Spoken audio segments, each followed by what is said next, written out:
Hello po mga kapita, mga idol. Ngayon po ay magluluto tayo ng carbonara.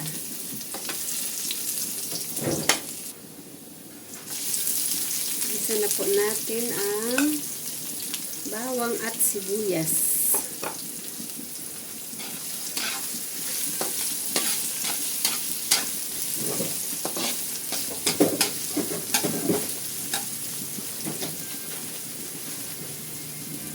Bali, ito po pala sa kabila yung niluluto kong noodles para sa ating carbonara. Bali, nailagay ko na po pala yung giniling, pork giniling. Hindi ko lang po napindot. Pasensya na po. Ngayon naman po, ilagyan natin ng kaunting patis.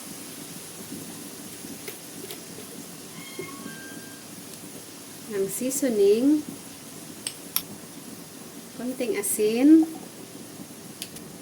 black pepper. Ayan. Saka po natin siya hahaluin. Hintayin lang po natin maluto ang ating giniling. Takpan po muna natin. Ayan. Ngayon po ay tingnan natin ang ating noodles kung siya po ay luto na.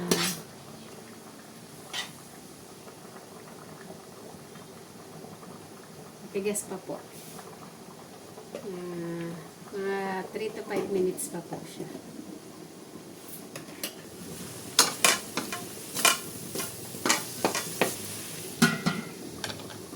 Lagyan po natin ng tubig para mas maluto po ang ating karne.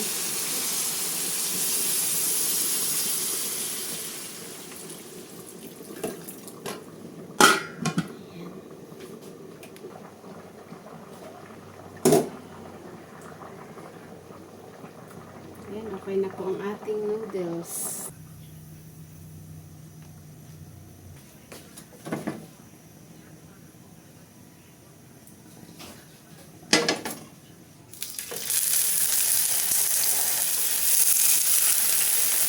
Iprito na po natin ang ham na ating hahalo.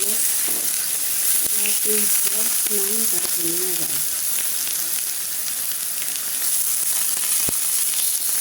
Mataas po yung gitna nitong kawali namin. Kaya nasa gilid lang po yung mga mantika.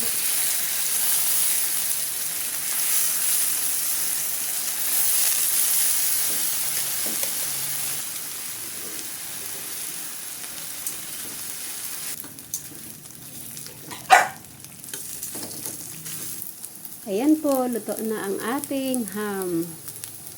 Bali, Canadian bacon po ang tawag dyan. Masarap po yan. Sabay ganun. Dahil po wala nang sabaw, pwede na po nating ilagay ang iba.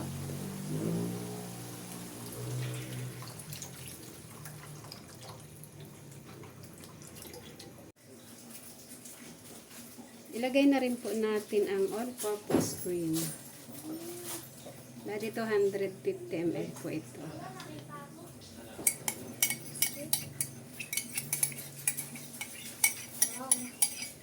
Ilagay na rin po natin ang ating ham at ang ating pong mushroom. Tapos po ay ating pong haluin.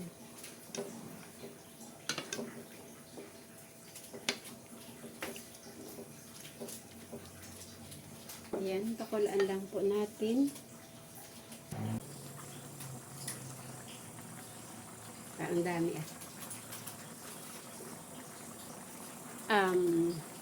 parang medyo matabang po. Kaya dagdagan po natin siya ng konting patis. Konti lang po. Ayan. At atin po ulit siyang haluin.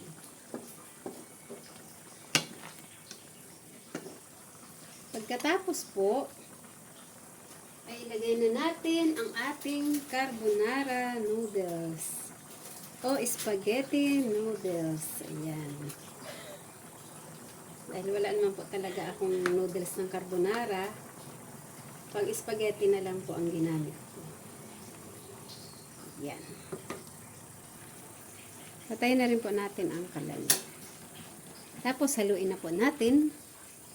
Ay, sorry po.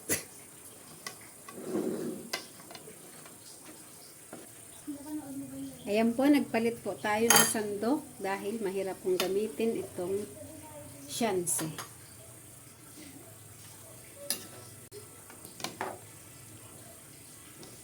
Bali, 700 grams nga po pala itong ating spaghetti noodles.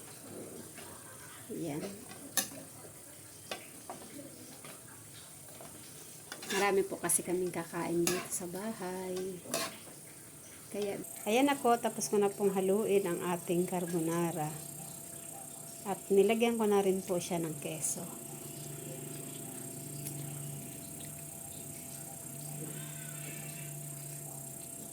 Hindi ko na po nailipat ng lagayan. Gawa ng wala pong lagayan na malaki-laki.